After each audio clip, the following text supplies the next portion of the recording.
Hey there, Mr. Redder here. Welcome back to another episode of r/Entitled People Stories. Our first story we'll be reading today. My wife won't stop bragging about making more money than me. After that, I told my dad that if his girlfriend's kid comes camping, I'm not going. And after that, my dad is forcing me to quit my job. Now for every thumbs up this video gets, one Karen doesn't get to brag about the money she makes. Can I still take pictures with my Lambo for Instagram? So please smash that like button and subscribe and turn on notifications for new stories from Reddit every single day. My wife won't stop bragging about making more money than me. My wife has her master's degree and works at a top Forbes 5 company. I have a GED, professional licenses, and some college. When we got married, she made more money than me, and that's still the same case now. I'm okay with it, not insecure at all. But my wife won't stop bringing up her money to me every day. She says things like, I make the money, I pay all the bills, your job ain't nothing, etc. I'm not exaggerating. I hear about money every day. In the recent past, when I was on the road making more money, she complained I'm not helping raise the kids. When I'm working locally, she says the money isn't good enough. I have applied for over 1,200 jobs on Indeed in the last 2 years. I follow up, show up, and everything, hoping to get a higher paying job because my wife keeps rubbing her income in my face. I had $0 in my account till payday this week, and she had thousands, but got mad I used her money to buy a fish sandwich for lunch. She said, do not ask me for gas money, even though she knows I'm at $0, so I scrapped up my change. At home, she constantly buys new stuff for her biological kids, but not my daughter, who is in my custody.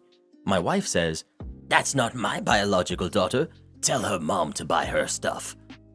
When it comes to my money, I buy all the kids' stuff and pay as much bills as I can, but it still isn't good enough. This is my first and only marriage, and I want to honor my oath to God and my wife, but this is so hard.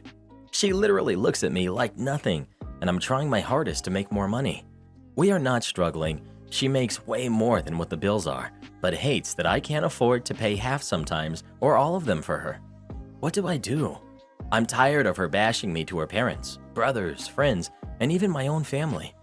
I have made well over $150,000 in our 4 years of marriage, but she says I never have contributed a dime to our relationship literally. It's so frustrating to work this hard and still be looked down on. Am I the jerk for screaming at her to quit badgering me about making more money than me every day? I didn't want to scream, but her face, looking like I disgust her, really touched me. Thanks for reading. Not the jerk. Start keeping logs and call an attorney. She'll always look down on you and belittle you. Is that what you want your daughter to see and emulate? Get out now. Well, what would you do in this situation? Would you stay with someone who treated you like this or not? Please let us know. If you ever talked to me like that, Reddit boy, I'd be gone in the blink of an eye. I told my dad that if his girlfriend's kid comes camping, I'm not going. So I'm 17, male. I graduate high school in May. Since I was a freshman, my dad and I have planned on going out west camping for 2.5 weeks in summer after graduation. Go to Colorado, South Dakota, and Wyoming. Last summer, we were discussing it, and my brother, Jed, who's 15 now, seemed interested. I guess he asked my dad if he could come, and my dad later asked me if that was cool, because otherwise he'd take Jed on a weekend local trip or something. I said it was fine, since I want to spend some time with Jed too before I go to college. So we've been planning away and picking campgrounds to stay, trails to hike, sights to see. We're all excited. Last July/August, my dad started dating Bonnie. She's nice and everything. She also has a 10-year-old son, Toby. Toby's alright for a kid. He behaves and everything, but I don't really do much with him because we're obviously not into the same things, and it feels like unpaid babysitting more than anything. Yesterday, Jed and I were by our dad's, and he said, how would you guys feel if Toby came along on our camping trip? We could maybe hit some amusement parks so he'd have fun too. Jed looked at me, and I said, I wouldn't want him to. I mean, it's supposed to be just us. He doesn't even like that stuff. Dad said, well, Bonnie and I were talking, and we're starting to get more serious and think that it's important for you to all bond more. I said, I don't want some random little kid coming with us on a trip that we've been planning for years. My dad said, he's 10, he's not a little kid, and he might be your stepbrother one day, so you should get to know him more. I said, fine, But if he's going camping, then I'm not. I left and went back to my mom's because my dad will keep bringing something up and discussing it until you just agree, and I didn't feel like dealing with it. When my dad brought Jed home, apparently he talked to our mom. My mom talked to me and said that Jed doesn't want to go either if I'm not going. My dad already put in for vacation time and made reservations, so maybe I should just go and it will be fun. I shouldn't back out of something I've been looking forward to just because of Toby. Am I the jerk for saying I won't go if Toby goes and planning to follow through? Not the jerk. You don't force bonding on anyone.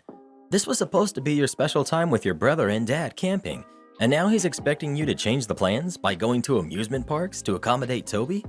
It would be one thing if Toby likes camping as much as you guys and you were legitimately close to him, but this is forced. I hope you get to have a special camping trip regardless, OP. OP. Toby doesn't even like the outdoors. We had a fire and made s'mores one time, and Toby kept complaining and asking his mom to go in and play a Switch. Not the jerk. If your dad would like to plan something separate and include Toby, great. However, if he'd like to guarantee a permanent rift between all of you, he can stick to this plan to alter the bonding and celebration with you and your brother. It's great to include people when possible, such as you agreed with Jed. It's not great to guilt people, change plans to suit yourself and his girlfriend, and then wonder why everyone isn't interested. I'm sorry that your dad is unable or unwilling to see that this isn't the time or place to attempt bonding. Congratulations on your upcoming graduation, and hopefully you can plan something with Jed alone if your dad doesn't get it together and realize the opportunity he's missing. Well, who do you think is the jerk? OP or their dad? Please let us know. Dad needs to get a spine. My dad is forcing me to quit my job. For reference, I'm 17 and I'm in school full-time, 5 days a week. I work 12 to 8 on the weekends and haven't had a day off other than for lockdown leave since August. Of course, my 7-day week schedule isn't ideal, but I really appreciate the income and have grown to like my job. Last summer, I really struggled to find myself a job. I was 16, and after dropping in and emailing 40 different employers and revising my CV about 1 million times, I lost all hope. My parents decided that I was old enough to support myself and cut me off financially and stopped giving me bus money or lifts. I live in the countryside, about 20 kilometers away from all my friends, so I spent the summer completely alone, which was really difficult for me. All of my employed friends had gotten their jobs through their parents or friends of their parents, but my parents still made no effort to put in a personal word on my behalf to any employers they were on friendly terms with. Anyways, August rolled around and I finally got a job at a McDonald's about a half-hour drive from me after 4 months in isolation. My parents immediately turned their noses up at the mention of McDonald's, but I wasn't in any position to be picky, and I'm still very grateful for the job. They've always put massive pressure on me to do well in school, and so to please them, I've been overexerting myself for months and have a long streak of A's and B's. Unfortunately, I miss a day or two of school on average a month because of my period. For years, I've spent once a month paralyzed with cramps and nausea, which are 1 million times worse than what any other girl I've talked to about this has ever experienced. I'm convinced I have endometriosis, and I have brought this subject up with my parents again and again over the years and have begged them for a hospital appointment. 4 years later, and I still haven't seen anybody about my pains, and I still continue to miss school over it. Despite this, my parents are constantly on my back about the days that I've missed at school and yet neglect to get me any sort of help or treatment for what I'm going through. About 2 months ago, I missed a week of school because I was sure I had caught it, when in actuality, I had just had a bad case of tonsillitis. My parents were furious when I tested negative and nagged and argued with me about it for about another month until I actually did test positive and ended up missing another full week of school. I have since caught up on all the work I missed, and I haven't broken my streak of A's and B's. Today and yesterday I stayed home from school because I've had another bout of tonsillitis, which went untreated last time and this time as well. Apparently, this was the breaking point for my dad, and he called me down from my room and told me if I didn't either quit my job or drop down to 1 day a week, he was going to go into my manager's office and withdraw his parental consent himself. He blamed my illness on work and told me that it was unacceptable that I was missing school, and told me that I needed to take a day off to dedicate wholly to study. I tried to reason with him and showed him my report cards and recent test results and told him my grades were perfect and that I couldn't be blamed for getting sick. He shut me down and told me that my grades didn't matter because the fact remained that I was still missing school. I'm unsure what to do or how to change my dad's mind. I know a 7-day week is extreme for someone my age, but I have no other option. In order to see my friends and do nice things in the city outside of school, I need funds. In order to have funds, I need a job. My parents want me to have both a school life and a social life, but won't give me a single cent out of their pocket to get me out of my countryside jail cell. Pocket money is out of the question. I've tried to negotiate my way into making some kind of deal with them by doing good in school and doing any chores my parents ask of me, but their argument is that I shouldn't be rewarded for doing the bare minimum of what is expected from me. Now that I have my own job, I'm financially independent and can no longer be guilt-tripped by them about money or by my laziness. I'm currently saving for a month-long holiday during the summer, and I already have deposits laid down and plane tickets bought. Still, I need to earn a little extra money to pay for the entire thing. It's my reward to myself for the effort I've put in at school and for all the hours I've worked. I really want to do something nice for myself before I hunker down and inevitably quit my job for my final year at school next year. For me, my job allows me to actually do nice things for myself and to see my friends. Quitting it or slicing my income in half is not an option. Without it, my parents have made it very clear that they would not support me or give me any kind of pocket money to get a bus to see my friends or to treat myself. I've proved to my parents time and time again that I can excel in school, take care of my physical and mental health, see my friends, and simultaneously work, but they're still not satisfied. I'm very frustrated by this whole situation as I am an only child who is fortunate enough to have 2 working parents who are married happily. Still, it often bothers me that I have friends with 5 siblings and a single mother who have better financial support than me. Of course, I know people's financial situations are not nearly as straightforward as that, and I don't mean to sound spoiled, but it is frustrating for me, and I wish my life could be different. What can I do? Am I being a jerk by not obeying them? Is this fair? Any advice would be appreciated so much. Side note, just to clarify, yes, my parents buy me food and let me live under their roof and pay for my schooling, just in case that wasn't clear. But it doesn't go much farther than them paying for my basic needs. Clothes, sanitary products, etc. are all bought by me. If I were you, I'd be saving up to get out of there. Your parents sound exhausting. I wouldn't even worry about if they were proud of me. Forget them. I'd get good grades for myself. I'd worry about making myself proud. My dad started the whole pay for your toiletries and stuff yourself when I was 12. He cut me off completely at 14. My stepmom didn't want me anymore. I bounced around between relatives for high school. I was a straight A student and had never been in trouble. I graduated and joined the military. I stopped worrying about what he thought a long time ago, and it was one of the best decisions I ever made. Now he asks if I'm going to take care of him when he's old. I laughed in his face. Am I the jerk for eating at the same restaurant as my husband's family? I, 32 female, have been married to my husband, 35 male, for 3 years. We dated for 2 years before that. I want to start this off by saying that he really is a good guy in other areas. My husband's parents, his 2 brothers, ages 38 and 40, and his brother's girlfriends and fiancés have a tradition of going out to dinner once a month. I am invited about 50% of the time. I've talked to my husband's brother's fiancé, and she says she is invited every time. When I say I'm not invited, I mean that my husband tells me, I'm going to the family dinner. It's probably best if you sit this one out. When I expressed that I wanted to come, he told me that it would be for the best if I didn't. It has caused several fights. About a week ago, my husband went to a family dinner that I wasn't invited to. I was very upset. So earlier that day, I called and made a reservation at the restaurant they were going to.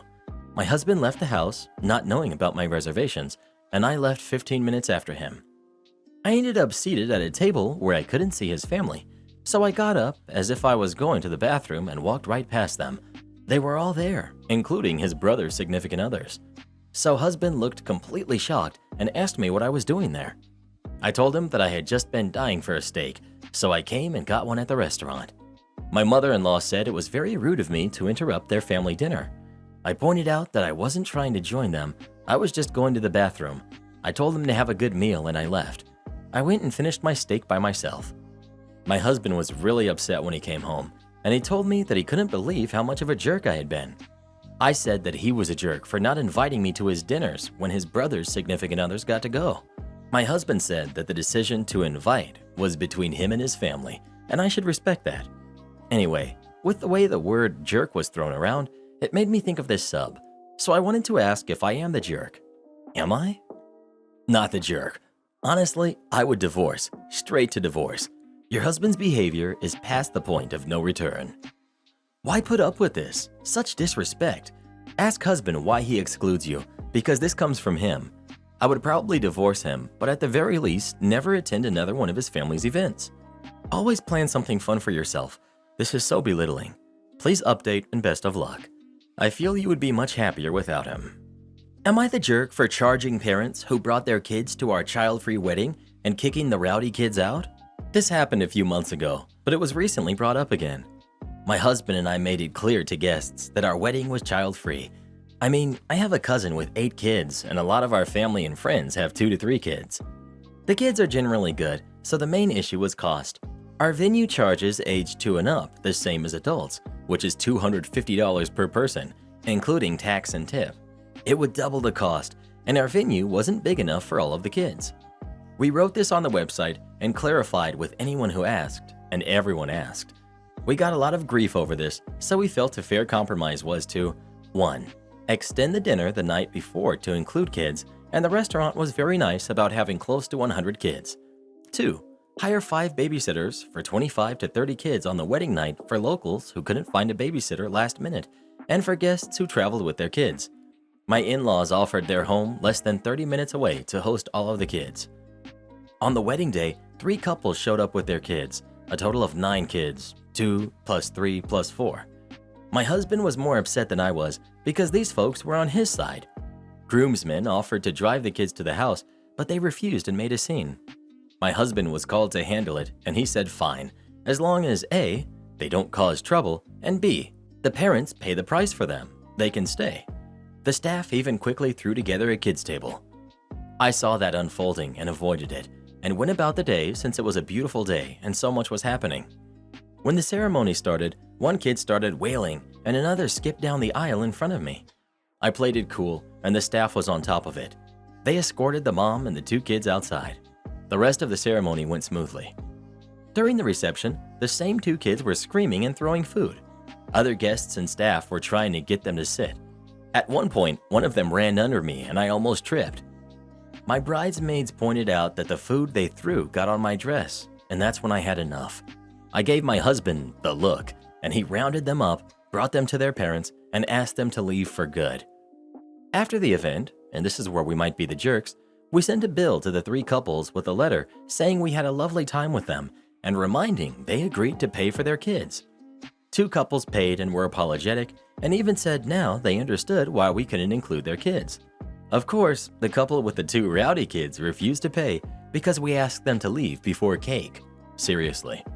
Instead of apologizing, we got a nasty call. All I said was they should be lucky I didn't send the dry cleaning bill for the dress. My husband even said this concludes their friendship. This weekend they wanted a visit and we said no thanks. They asked if we were still mad about them not paying, and yeah, we are. Am I the jerk? Not the jerk. Stand your ground. You went above and beyond to accommodate guests with kids, and they imposed. Not the jerk. At minimum, stand your ground on ending the friendship. They didn't respect you or your husband on a day where they were supposed to be celebrating your love. But I would resend the bill and add the dry cleaning fee as well.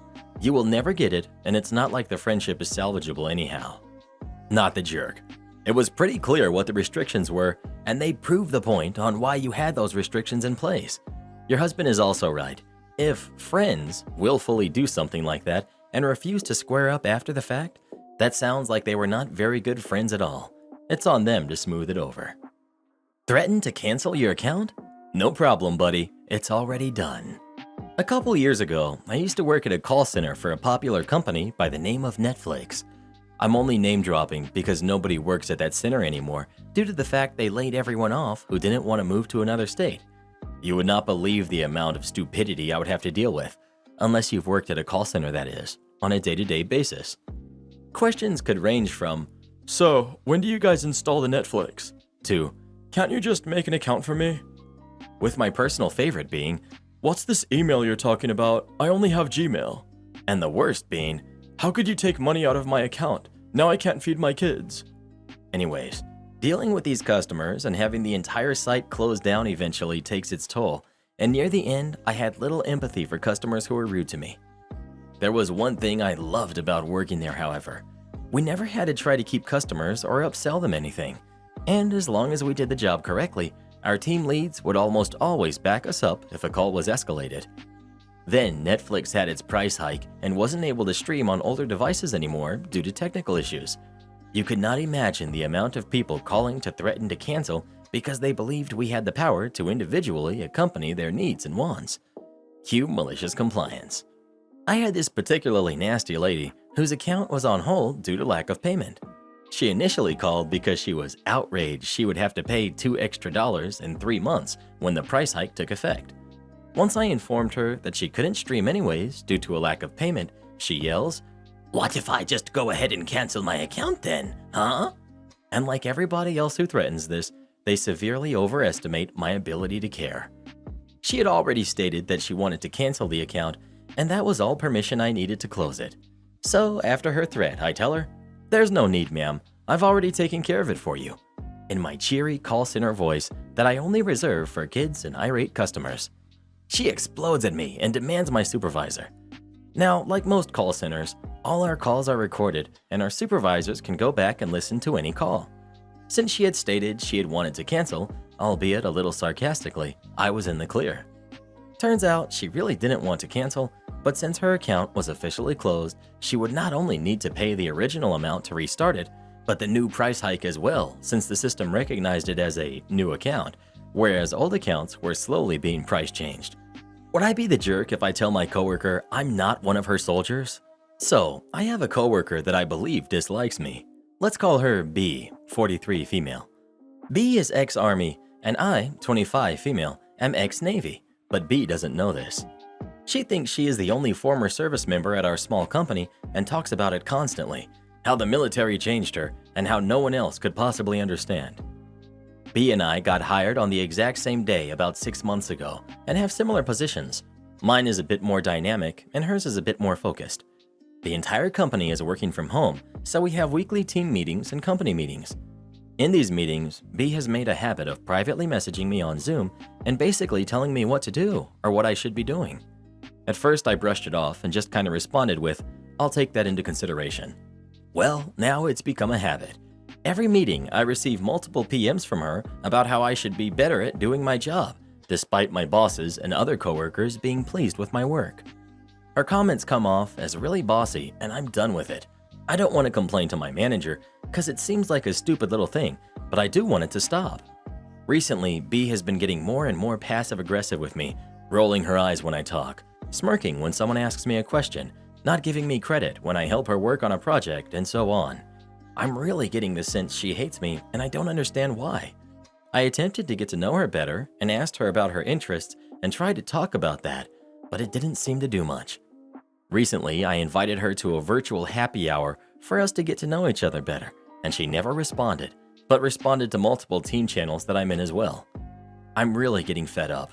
I've got a meeting tomorrow, and I expect a number of bossy comments PM to me throughout the meeting. I'm ready to just reply with, "Hey B, I'm not sure what your problem is with me, but you're not in the Army anymore, and I'm not one of your soldiers." Would I be the jerk? I'm really not trying to cause drama, but I'm tired of this. Aside from her, the entire rest of the team is awesome. I'm also getting the vibe that because I'm young, she thinks this is okay in some way. Am I overreacting? Instead of being petty and antagonistic, just go to your manager. Show them screenshots of the messages she's sending you. Not the jerk, but handle this like a professional adult and don't squabble with her. Exactly.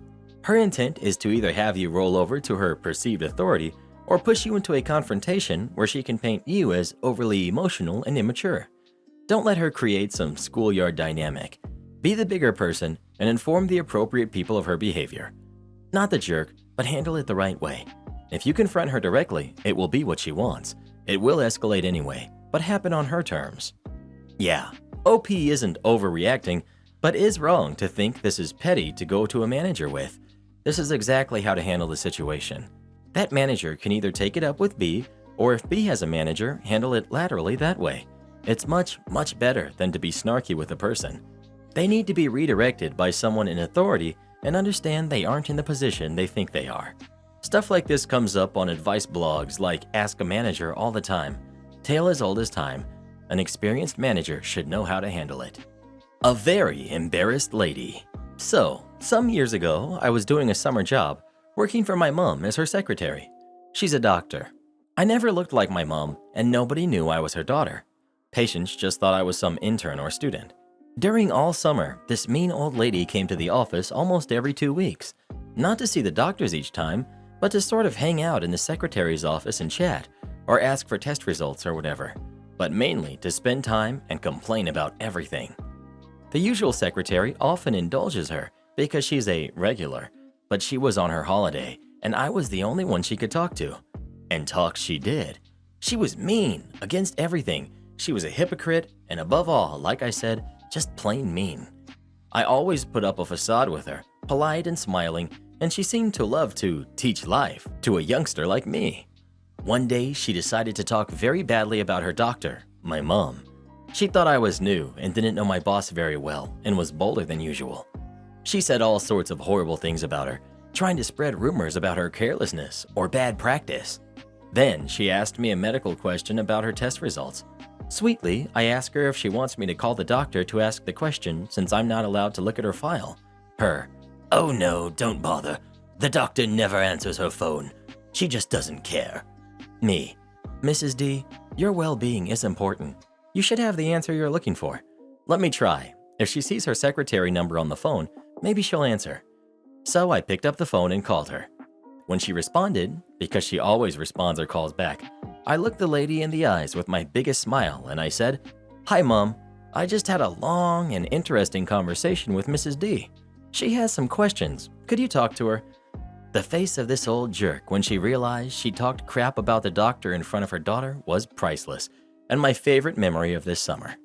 My mom said to me that she didn't come back for 3 months and never talked again in front of any secretary.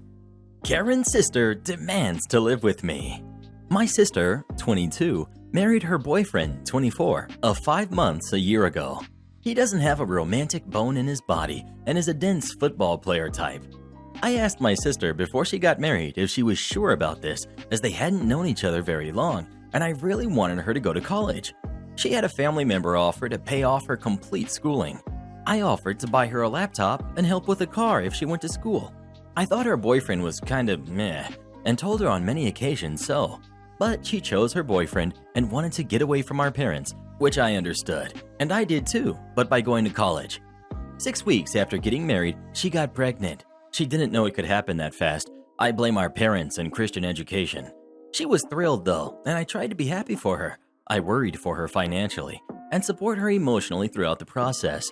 I threw the shower for her, bought her hundreds of dollars in gifts, and helped with anything I could. I moved about 9 hours away after the baby was born due to my husband's work. We bought our first home and we're finally financially secure. I'm a teacher with a master's. He's a software guy. My sister has been calling me night after night crying about how unhelpful and unromantic her husband is. He's a cabinet guy and she works at a daycare, so she can't afford a house like me at the moment, and she's upset about that with him. She doesn't want to be around him or let him touch her. He's a good, loyal guy, but unromantic. Didn't buy her a birthday gift, but took her for dinner. He takes care of his son and works, but doesn't make a lot at his job. She keeps comparing her husband to mine because he really treats me well and is quite romantic, and because he can afford to buy the things I want. Not that I ask for a lot, but we really had to work for our house and are in our late 20s.